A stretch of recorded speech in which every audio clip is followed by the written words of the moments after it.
விமுச்சந்தி எதகாமம் மானவ மானுஷி ஸ்திதான் தரேவ புண்டரிகாட்சம் பகவத்வாய கல்பதி பகவத்வாய கல்பதி. அன்பின் வடிவங்களே, கிருஷ்ணஸ்வரூபங்களே, ஸ்ரீமத் பாகவதத்தில் வரக்கூடிய இந்த வாக்கியம் ஒரு அற்புதமான வாக்கியம்.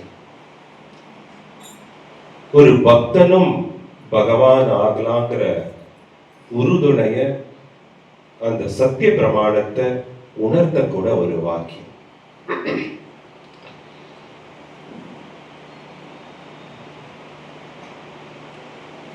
விமுச்சந்தி எதகாமம் மானவோ மானுஷி ஸ்திதான். ரொம்ப அற்புதமான ஒரு அர்த்தம் இதுக்குள்ள புதைந்திருக்கு. இதுக்கு அர்த்தம் என்னன்னா, இன்னைக்கு ஒரு மனுஷ பிறவி, ஒரு ஜீவாத்மா உலக ரீதியான பற்றுதலை துறக்குதோ, ஆசைகளை துறக்குதோ, கடவுள் மேல இருக்கக்கூடிய சிந்தனை மட்டும் மனசுல தங்கி இருக்கோ, அப்பவே அந்த நிலையில அந்த மனசு பவித்திரமாகுது. பவித்திரமான மனசுல ஒரே ஒரு நினைப்பு மட்டும் இருந்தா, அதாவது புண்டரிகாட்சம், தரேவ புண்டரிகாட்சம் அப்படின்னா அந்த தாமரை கண்ணனா இருக்கக்கூடிய அந்த கிருஷ்ணனை மேல இருக்கக்கூடிய அந்த சிந்தனை மட்டும் மனசுல இருக்கும்போது பகவத்வாய கல்பதே அப்படின் போது இந்த கடைசி வரி அற்புதமான வரி. பகவத்வாய கல்பதேனா சாக்ஷாத் கடவுளுக்கு இருக்கக்கூடிய சகல ஐஸ்வர்யங்களும் தெய்வ குணங்களும் நற்பண்புகளும் அந்த அளப்பரியா அன்பும் நிபந்தனையற்ற கருணையும் இந்த தெய்வீக ஆற்றலும் சர்வ வல்லமையும் சர்வ வியாபக தன்மையும் எல்லாமே ஒரு ஜீவாத்மாக்கு, ஒரு மனுஷ பிறவிக்கு கிடைக்குங்கிறத உறுதிப்படுத்தக்கூடிய ஒரு வச்சனம் தான் இந்த ஸ்ரீமத் பாகவதத்துல வரக்கூடிய இந்த வச்சனம். அந்த நிலையில தான் இருக்கணும். அப்போ ஒரு பக்தன் எப்படி இருக்கணும் அப்படின்னா, ஒரு பக்தனுக்கு கடவுள் மட்டும்தான் குறிக்கோளா இருக்கணும்.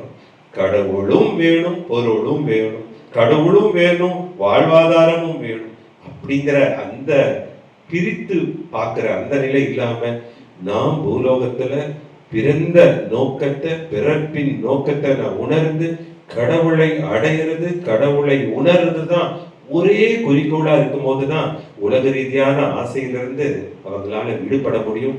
அந்த உலக ரீதியான ஆசையிலிருந்து விடுபட்டாதான் கடவுள் மேல ஆசை எப்பவுமே மனதில் இருக்கும். ஒரு ஆசையை இன்னொரு ஆசை தான் நிரப்ப முடியும். ஒரே ஆசை, ஒரே சிந்தனை, கடவுளை அடையணும், கடவுளை உணரணுங்கிற அந்த ஏக்கம் தான். அந்த ஏக்கம் ஒவ்வொரு நாளும் ஒவ்வொரு க்ஷணமும் அதிகரிக்க அதிகரிக்க நீங்க கடவுளோட உணர்வா, கடவுளோட தன்மைய, கடவுளோட எல்லையற்ற அந்த அன்பை, அந்த ஐஸ்வர்யத்தை வெளிப்படுத்தக்கூடிய ஒரு வடிவமா நீங்க வருவீங்க. பகவத்தாய கல்பத்தே, பகவத்தாய கல்பத்தே என்பது இதுக்கு பகவத் சமான ஐஸ்வர்யம் அப்படின்னு சொல்லுவாங்க. கடவுளுக்கு எப்படி இருக்கும், கடவுளோட வடிவத்தை பார்க்கும்போது மெய்மறக்கிற வடிவமா, மெய் செலுக்கிற வடிவமா, அன்பின் பூர்ண வடிவமா, எல்லா விதமான சக்தியும் உள்ளடக்கக்கூடிய அந்த தன்மை கடவுளோட வடிவத்துக்கு எப்படி இருக்கோ அந்த வடிவமா நீங்களும் ஒவ்வொரு ஜீவாத்மாவும் மாறலாங்கிறத சொல்ற ஒரு வச்சனம் தான் இந்த வச்சனம். உண்மையா ஒவ்வொரு அவதாரமும் பூலோகத்துக்கு பிரவேசமாகிறது.